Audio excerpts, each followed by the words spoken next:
Welcome to Crisis in Perception, where we examine the systems shaping our world one book at a time.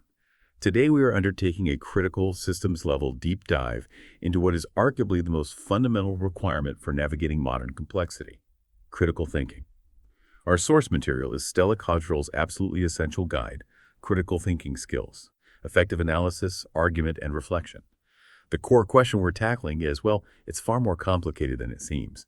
In a world just flooded with petabytes of data, sophisticated rhetoric designed to bypass our logic, and endless competing agendas, what are the fundamental measurable skills needed to consistently distinguish sound reasoning from poor reasoning?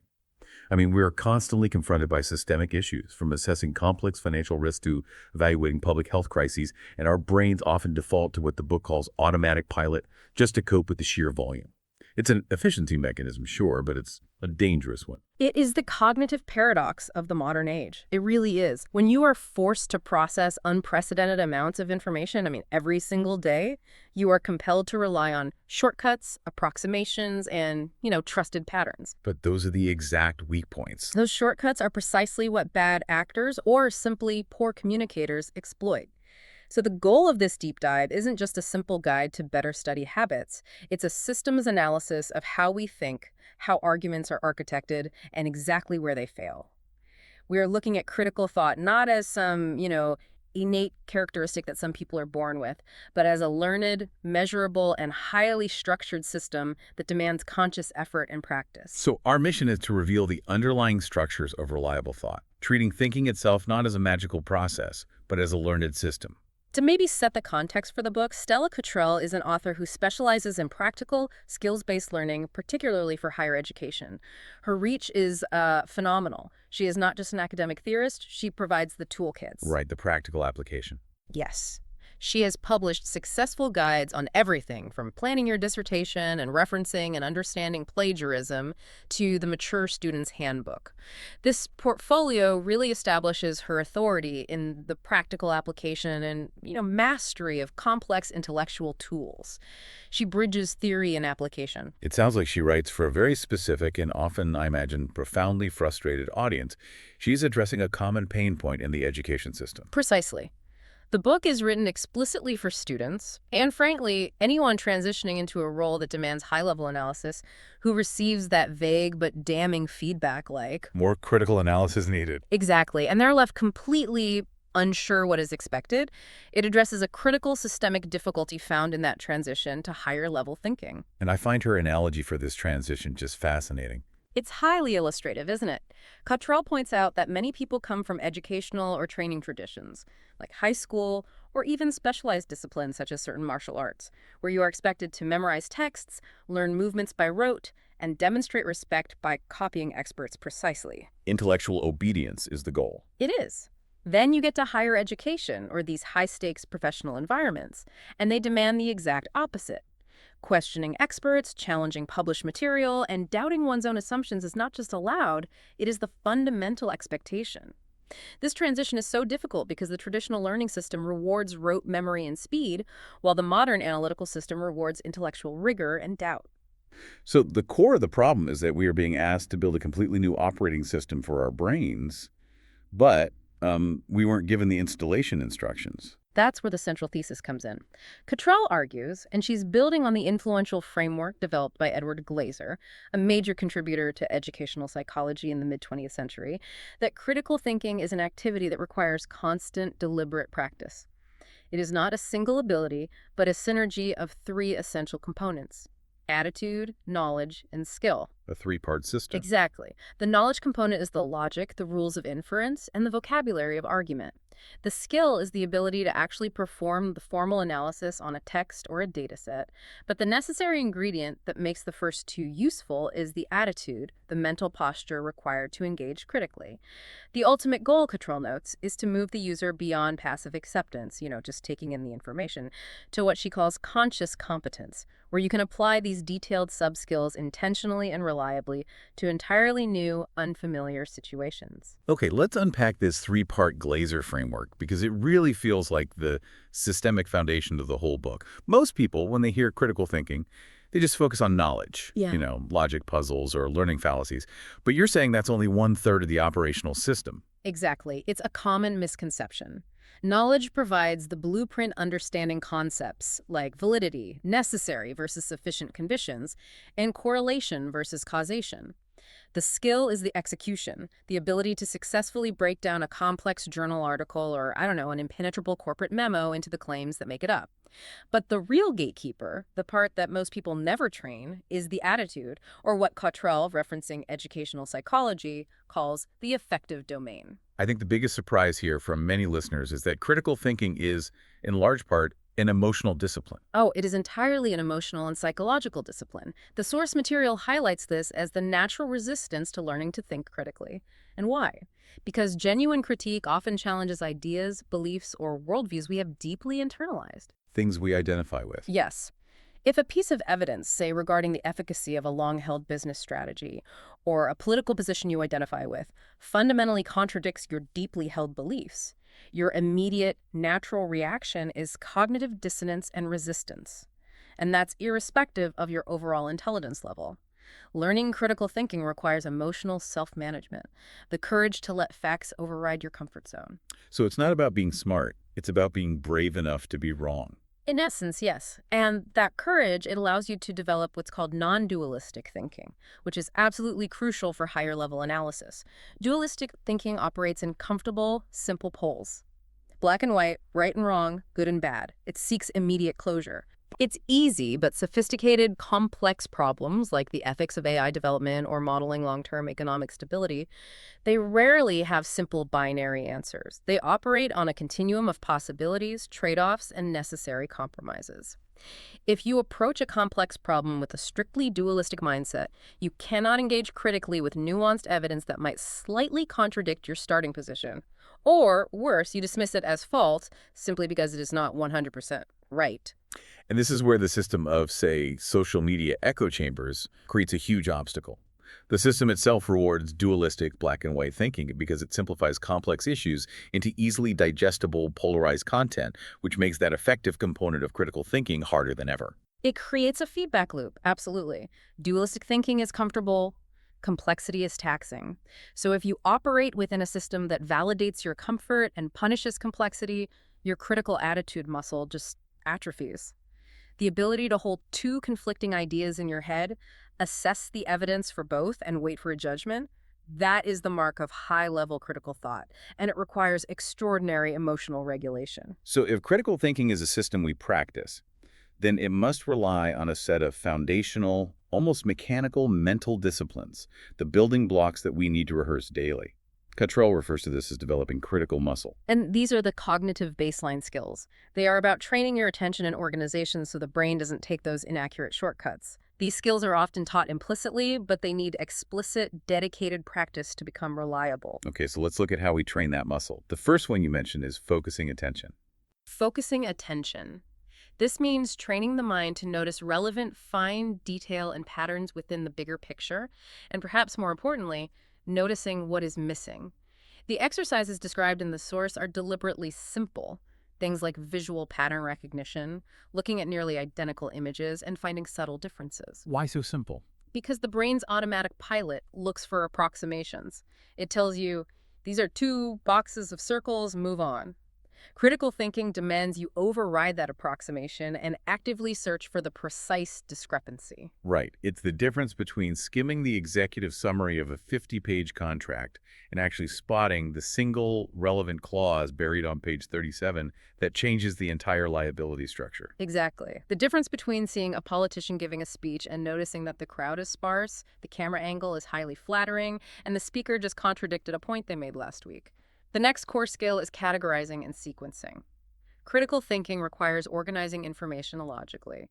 We must draw out similarities and differences reliably. So if you're comparing two different political platforms, you can't just list their promises. No, you must categorize them. Economic policy, environmental stance, social spending, to allow a meaningful, structured comparison. And sequencing is vital for identifying cause and effect relationships. If you can't accurately sequence the steps in a supply chain, for instance, you can't determine whether a delivery delay, let's call it A, caused a manufacturing slowdown, B, or if the manufacturing slowdown, B, caused a subsequent delay in placing orders, A. You have to structure the information chronologically and logically before you can evaluate the validity of any causal claim. Those simple categorization exercises, sorting a list of actions and objects, are the prerequisite for evaluating the complexity of a massive argument's flow. And the final foundation feels like a bit of a lost art in our digital scrollable age. Close reading or listening. It really is. It is the necessity of consuming information precisely, which often means consuming it slowly. Critical thinking frequently requires reading or listening in highly precise ways to make an accurate interpretation. If you misinterpret the exact claim being made, for example, mistaking profit growth slowed for the company lost money, your subsequent analysis, no matter how clever or detailed, will be fundamentally flawed. It's built on a faulty premise from the very beginning. Completely. The activities in Cottrell's book challenge you to determine whether a statement is true, untrue, or if the passage simply doesn't provide enough information to draw a conclusion. It really highlights the absolute importance of restricting your claims only to what is explicitly stated in the source. Okay, so once we have those foundational skills trained, we can start to dissect the bigger structures. Exactly. Once we have trained those foundational attention and organization skills, we can move up to dissecting the formal architecture of an argument. An argument is the mechanism of reasoned persuasion. It is not just a disagreement, it is persuasion achieved through supporting reasons that logically lead to a conclusion. So an argument is structured like a physical building. It has a foundation, walls, and a roof. And if any part is weak, the entire structure is unstable. Precisely. The reasons serve as the foundation, and the conclusion is the final judgment resting on them. Let's take that initial simple expedition example from the source. We have 4 propositions or reasons, like a storm prediction, danger levels, team inexperience, and a suspicion of illness. Right. These 4 distinct reasons lead to the singular conclusion. It isn't a good moment to launch an expedition. That's clear. But real-world arguments, whether you're reading a scientific paper or a policy proposal, they rarely have just 4 simple reasons. They often operate like nested systems or smaller buildings supporting one massive tower. And that's where we encounter intermediate conclusions. This is where argument architecture gets sophisticated. Strong arguments operate in layers. Minor reasons, let's say A, B, and C, are marshaled to support an intermediate or interim conclusion, which we can call reason 1. That intermediate conclusion then acts as a major reason supporting the overall conclusion. The complexity builds through these layers of proof. Okay, give us a robust, real-world example of that layering system, maybe something beyond the multiple choice test argument in the book, so we can really see it in action. Okay, sure. Let's imagine a policy argument for adopting a 4-day work week in a mid-sized company. The ultimate conclusion is our company should transition to a 4-day work week. Right, the final goal. The final goal. Now, what is the major reason supporting this? It relies on an intermediate conclusion, which is productivity will remain stable or even increase, and employee well-being will dramatically improve. Okay, so that's a big claim in itself. It needs proof. It does. And how is that intermediate conclusion supported? With minor reasons, the foundations. Reason A could be studies that show increased employee self-reported happiness. Reason B could be that reduced commute time leads to lower burnout rates. And reason C might be that the need to concentrate 5 days of work into 4 improves internal efficiency, reducing time wasted in long meetings. Got it. So reasons A, B, and C support the intermediate conclusion about productivity and well-being. That established intermediate truth then acts as the primary evidence to support the overall conclusion for the policy change. You have to evaluate the internal logic of that intermediate step before you can even think about accepting the overall conclusion. If the studies in A are flawed, the entire tower collapses. I think this next distinction is the single most important lesson for anyone who writes reports or emails or academic papers. People provide a lot of facts, details, and signal words, and they feel like they've made an argument, but they've only produced a high-quality summary. They confuse description with analysis. This is a deep systemic confusion. And it's partly because descriptive writing uses persuasive language and often contains conclusion signal words like therefore, consequently, on the other hand. But they lack the fundamental ingredient of a formal argument. The persuasive intent directed toward a specific, logically deduced judgment or point of view. So what's the clearest way to distinguish between these different modes of writing? We can break it down into 3 modes. First, explanation. An explanation accounts for why or how something occurs. It is about mechanism. The example given in the source is, the children ate the mushrooms because they looked similar to those found in supermarkets. It explains the cause-visual similarity leading to consumption. If you stop there, it's just an explanation. Okay, that's clear. Second, we have description. Description details the salient features, often suggesting a point of view without explicitly stating it. For instance, describing the physical features of a bridge, its height, the materials used, its traffic load. This provides the context and the features. But that can be suggestive, right? The problem arises when these blend. Take the example of the painting, describing how noblemen are in full sunshine while the peasants are in the shadows. That description strongly suggests an analysis of class contrast, but unless the author explicitly states, therefore, this use of light and shadow serves to argue that the artist consciously prioritized the nobility status over the working class, it remains purely descriptive. It's leaving the conclusion up to the reader's inference, which we already know is risky. Exactly. And finally, analytical writing is the discipline that explicitly synthesizes information, weighs the strengths and weaknesses of evidence, and then arrives at a reasoned judgment or evaluation. And makes a call. It makes a call.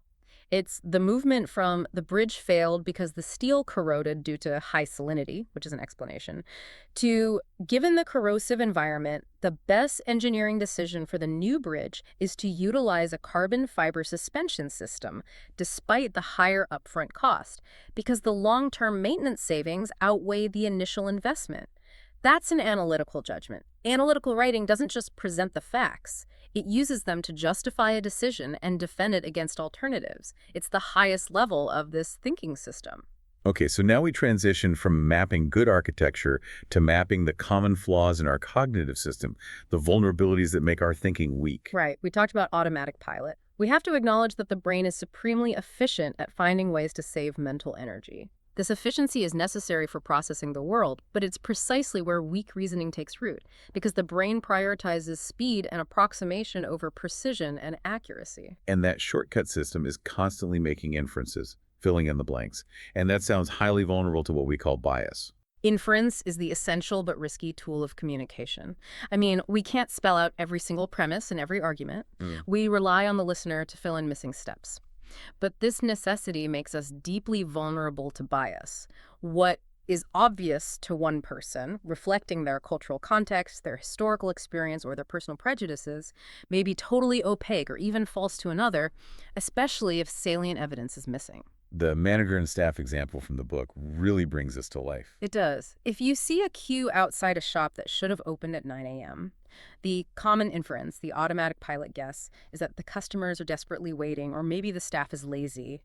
But if you hold a piece of salient information that the manager, who has the only key to the building, is late, the inference you draw changes entirely. If the queue is now known to be the staff waiting for the manager, the problem shifts from customer service to managerial oversight. Our inferences are context-dependent and heavily swayed by our existing biases. If you generally distrust people who work in service jobs, you'll default to inferring the staff is lazy. If you have a poor opinion of corporate management, you'll quickly infer the manager is at fault. Critical thinking forces us to recognize that our initial inference is just one possibility, not a certainty, and it demands we seek the missing evidence before concluding. It's shocking to realize that our brain is almost designed to be lazy, and critical thinking is essentially an expensive override button we just rarely push. That's a great way to put it. Okay, so if the underlying logic or the foundation of an argument is flawed, the entire persuasive system collapses, no matter how brilliantly the reasoning is structured above it. Let's start with that absolute foundation. This is the foundation problem. False premises. Every argument is predicated or based on premises, beliefs, theories, or assumptions that the speaker takes for granted. If these foundations are unsound, factually incorrect, or simply not universally true, the argument is invalid, even if the subsequent deductive logic is flawless. We see this all the time in predictions and planning. The structure makes sense, but the starting point is just wrong. Take the argument that a new restaurant will be filled every night because it has a good menu and hired an expensive chef. The conclusion, a full restaurant, is predicated on the premise that a good menu and chef are sufficient conditions for success. This is a false premise. Because there are so many other factors. So many. Success in hospitality requires location, marketing, consistent service, pricing. A good menu is a necessary condition, but it is not a sufficient condition. The argument fails because its foundation is incomplete. Or consider a technological premise. The argument that increasing internet bandwidth and download speeds will automatically lead to better and more intelligent content consumption. Which feels intuitive. It feels intuitive, but it's a false premise. While speed is technically enabling, the relationship between technological capacity and intellectual quality is not causal. In fact, faster speeds often facilitate the consumption of lower quality, more addictive content. The logic about the delivery system improvements holds, but the premise about the outcomes quality is faulty. And another gigantic structural flaw is the confusion between two events that just happen to occur simultaneously. That is the classic persistent error of confusing cause versus correlation. Critical thinking demands that we distinguish between three types of relationships when we observe trends aligning. First, there's the true cause and effect relationship. Increased smoking causes an increased risk of lung cancer. That's causal. Okay, straightforward. Second, and this is where most of the confusion lies, is correlations with third causes. We noted that ice cream sales and sandal sales correlate, they rise and fall together. But neither causes the other. Both are caused by a third, external variable, high summer temperatures. So if you argue that banning sandals would reduce ice cream consumption, the logic is absurd because the causation flows from the environment, not from the items themselves. And then often we just see the third type, the false correlation. Yes, where a correlation is assumed where none exists. The example cited by Cottrell is assuming that increased car crime is caused by a wider choice of car colors. These two trends may have risen simultaneously due to unrelated socioeconomic factors or demographic shifts, but to link the two causally is just nonsensical. Critical thinking requires us to isolate variables and ensure the link is genuine, robust, and repeatable, not merely proximate or coincidental. We have to resist the brain's automatic impulse to link things simply because they happen close to each other in time or space. This moves us into how sophisticated rhetoric actively exploits the weaknesses in our logical evaluation system. Language, when used skillfully, can just bypass logical analysis entirely. It's all about strategic use of language for deflection. One very common ploy is using deflection or complicity. This involves using phrases like, as we all know, or surely people like us agree that, to entice agreement and make disagreement feel socially impossible or intellectually backward. It's designed to shame you into agreement. It makes questioning the premise feel like an act of social exclusion. Precisely. It appeals to people like us leveraging in-group, out-group psychology. Tajfeld's work showed how effortlessly humans divide into desirable in-groups and undesirable out-groups.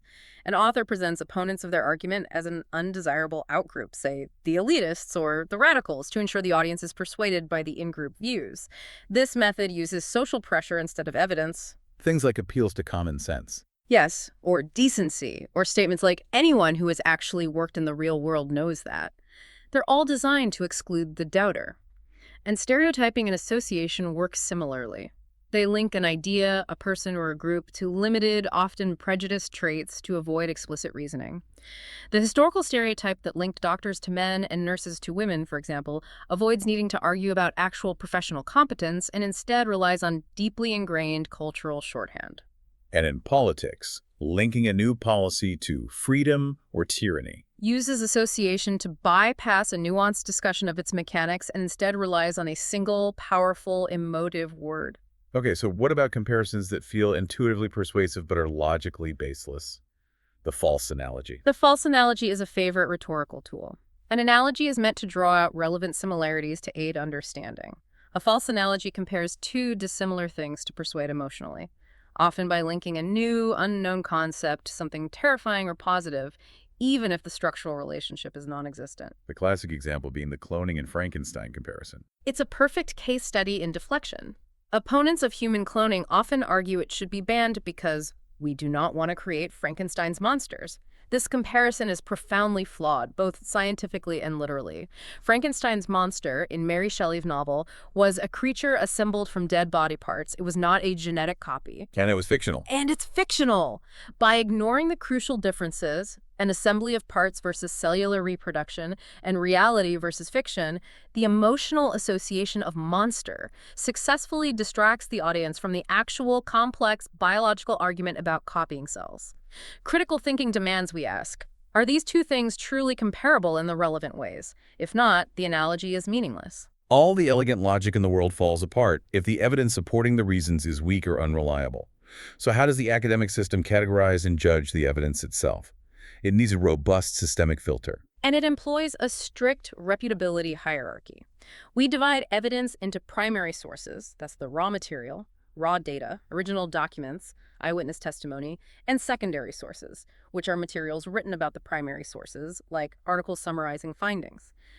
Reputable sources like academic journal articles, reports from established professional bodies, or white papers from trusted NGOs gain their credibility primarily through peer review. Quality control system. It is the systematic quality control mechanism. It involves selection, criticism, and review by other leading academics in the same specialized field. It acts as a necessary filter against weak reasoning, faulty data, overgeneralization, and lack of clarity. If an argument hasn't passed this disciplinary rigor, its claims should be treated with deep skepticism. With the massive amount of data available today, how do we evaluate the numbers themselves, especially statistics? We have to focus on statistical pitfalls, particularly concerning sample size and statistical significance. The general rule is, the larger the sample size, the greater the probability that the outcome is statistically significant, which means it is less likely to be a coincidence. When you see notation like p equals less than 0.00001, that notation literally means the probability of this result happening by chance is less than 1 in 10,000. And the danger is in small samples. The danger lies in small samples and overgeneralization. While small samples may sometimes be necessary for very rare conditions, maybe a specific localized health cluster or dangerous environments like deep-sea welding, relying on a small sample to make a broad generalization is a systemic flaw. For instance, surveying 50 people on campus about university spending habits and then claiming those results represent the entire student body of 40,000 is a statistical failure of representation. You have to ensure the sample is not only large enough, but also representative of the larger population you were drawing conclusions about. Beyond the numbers, controlling the research environment is just as vital as the sample size, right? Because real-world systems are just so messy. Absolutely. This is the requirement of controlling for variables. Systematically isolating the cause by ensuring that only one factor is being tested. Research must account for every confounding circumstance that might affect the outcome in unintended ways. The grapevine example from the book is perfect for this. It illustrates how insidious these variables can be. A new grapevine produced twice the yield in South Africa. When it was moved to California for testing, with researchers carefully replicating soil type and rainfall, the controlled variables, the yield dropped. Why? The original researchers had failed to control for seemingly minor but critical environmental variables. Total daylight hours per season, specific trace elements in the original soil, the specific micropests present in South Africa but absent in California, or even the slight slope of the land which allowed for better drainage. So they missed the real cause. Because the researchers focused only on the obvious variables, they misattributed the massive yield difference to the vine itself, rather than to the overall unique ecosystem of its original location. Failure to control variables means you risk attributing success to the wrong business strategy, the wrong diet, or the wrong drug.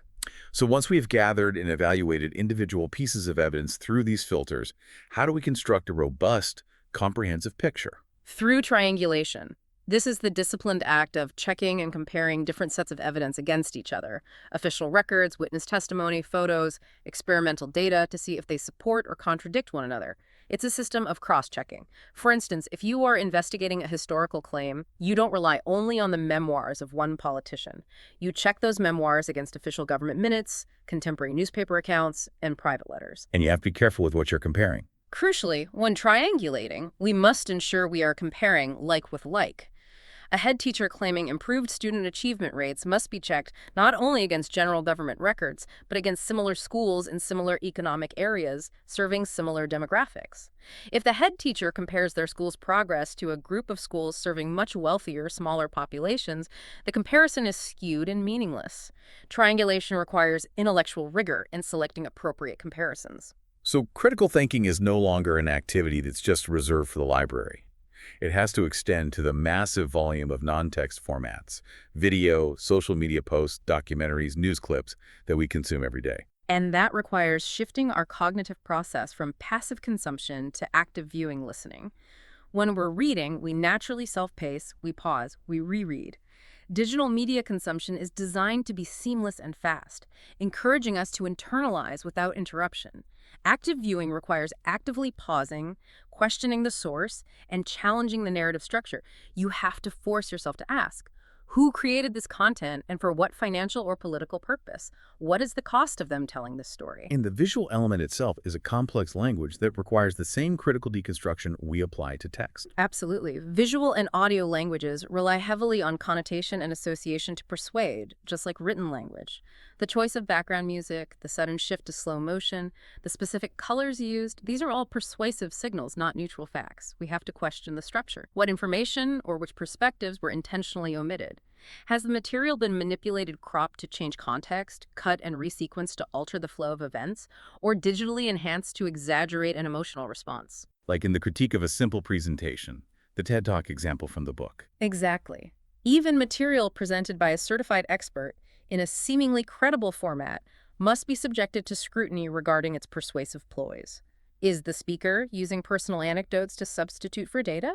Is the visual language designed to evoke awe rather than analysis? This brings us directly to the most toxic form of weak reasoning in the public sphere, evaluating fake news. And we need to define fake news precisely and systematically. It is news stories that are either wholly fabricated, misconstruing established facts, or generated without any basis in reality for the purpose of deception.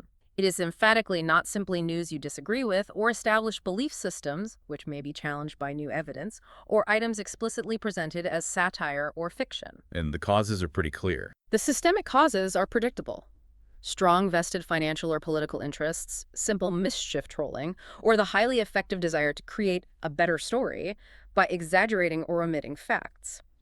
The key modern element is that false information can be easily created and manipulated electronically, giving it a veneer of authenticity. The critical step for the modern learner, therefore, is systematic verification. Before sharing, pause and verify the facts with multiple, independent, reputable sources. Failure to do so has measurable impact on crucial life choices about politics, purchases, and personal health.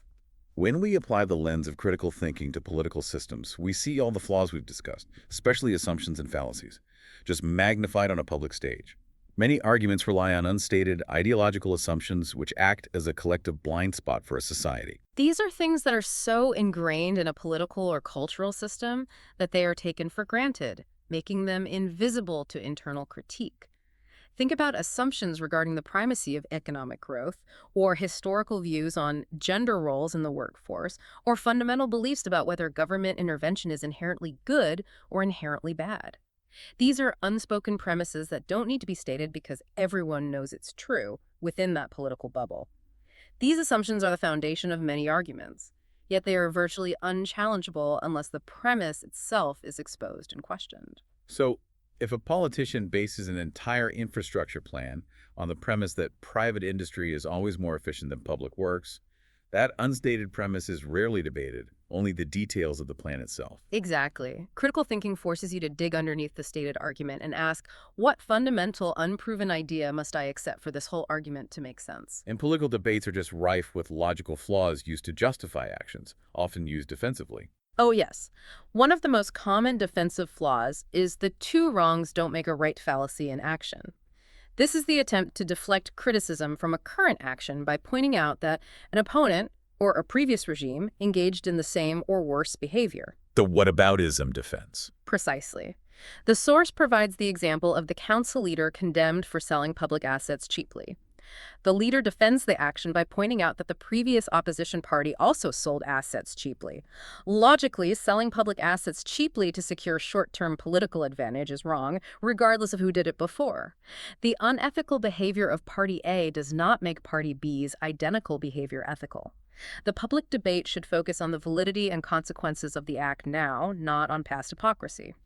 Critical thinking allows us to cut through that deflection and insist that the current action be judged on its own merits and flaws. So how do we translate this systemic understanding to daily rigor, whether we're drafting a complex business report or making a major personal decision? Where does the rubber meet the road? It starts with the essential system of clarity. Precision in defining terms. If you are tasked with creating a strategy to improve employee satisfaction, you must first clarify the scope. Does satisfaction include compensation, career trajectory, work-life balance, or only office amenities? Defining these terms critically clarifies the scope of the problem and prevents the strategy from becoming vague or easily refuted. Right. Terms like well-being or mental health. Exactly. Cottrell notes that those terms are often used interchangeably in public debate, but defining them separately opens up the topic to rigorous, measurable analysis. If you define your terms loosely, your opponent can easily refute your argument by shifting the goalposts and using your vague terms against you. Precision is a structural requirement for rigor. And once that precision is established, there's the professional discipline of communicating results with the right level of certainty. That's the power of tentative language. This disciplined uncertainty is a hallmark of critical thought, especially in high-stakes fields like science, medicine, and engineering. Even when findings are robust, academics use tentative language. This suggests it is possible further research is needed because they acknowledge that future research, exceptions, or overlooked variables, those confounding variables we discussed, can refine or even overturn widely held views. It's the opposite of most public discourse. It stands in stark contrast to promotional or political rhetoric, which demands absolute certainty. We have cured X. This is the definitive answer. The critical thinker understands that certainty often ends inquiry. Tentative language, conversely, signals intellectual honesty and maintains the open system requirement of scientific progress. And you can clearly see the failure or success of all these skills by just contrasting a strong versus a weak argument. Yes. The comparison between sample Essay 1 and sample Essay 2 in the book on student well-being is highly illustrative of a system working versus a system failing. Essay 1 is strong. It takes a clear, informed position, it defines its key terms precisely, it groups similar points together for structural coherence, and it demonstrates wide research by triangulating multiple sources to support its claims. Essay 2, by contrast, demonstrates a lack of that critical attitude. It adopts more than one inconsistent position, it contains contradictions between its introduction and conclusion, and it makes many unsubstantiated points. Its conclusion simply does not follow logically from the reasons given, showcasing how a lack of attention to argument architecture, premise support, and internal consistency causes an argument to collapse entirely, despite the author's initial effort. This entire analysis really confirms a core principle of our channel, that perception is often shaped less by the literal reality and more by the container, the frame in which that reality is delivered. We need to actively separate the surface message from the unstated context. And that is the crucial difference between the denoted meaning and the connoted meaning. Denoted meaning is the objective surface message. Today, this company is launching a new electric car model. The connoted meaning carries the additional, often latent message.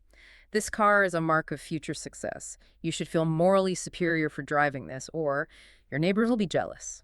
So critical thinking is about stripping away that connoted layer. It forces us to pull apart the association from the argument itself. When a corporation frames its argument about layoffs as necessary right-sizing to ensure future agility, the argument is framed in positive forward-looking terms, like agility. Critical thinking demands we acknowledge the emotional connotation, but focus on the denoted meaning. The company is firing people to cut costs. The way a message is framed is often more powerful than the facts it contains because the connotation acts on our unconscious or emotional system. And it becomes undeniable that many of our modern societal systems, marketing, litigation, political campaigning, they are not designed to optimize for truth. They are designed to optimize for persuasion, leveraging the very cognitive flaws we've discussed because these techniques are fast and highly effective at achieving outcomes. That is the essential systemic challenge facing the critical thinker.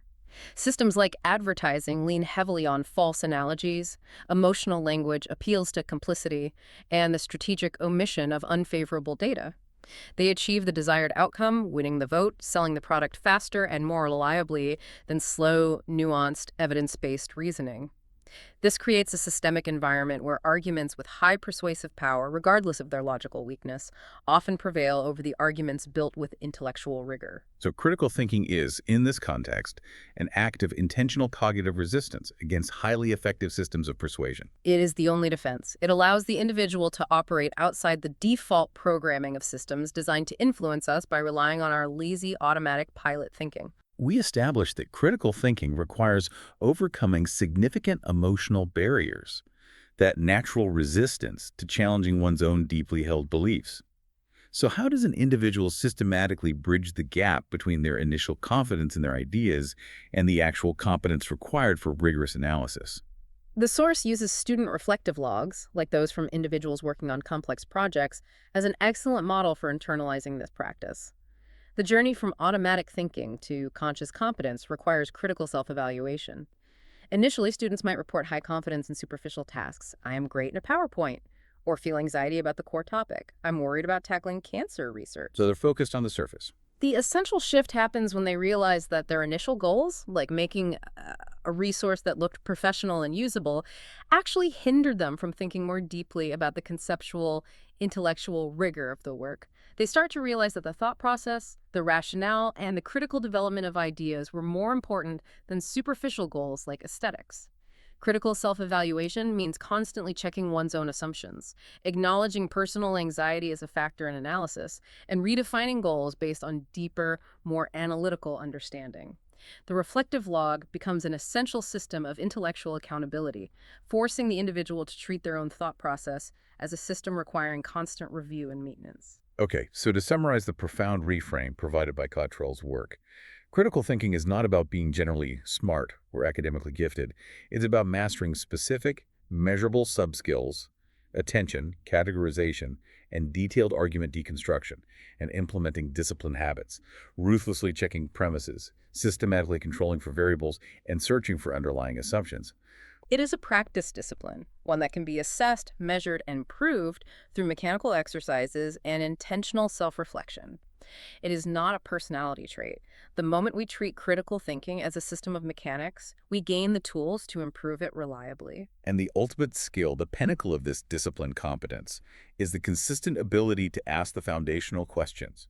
Where's the proof? What is the point? And does the conclusion logically and statistically add up, based only on the evidence presented? And that questioning must be applied ruthlessly, not just to external sources like that political ad or the new study, but to one's own deeply held assumptions and beliefs, whether they are ideological, personal, or based on prior professional experience.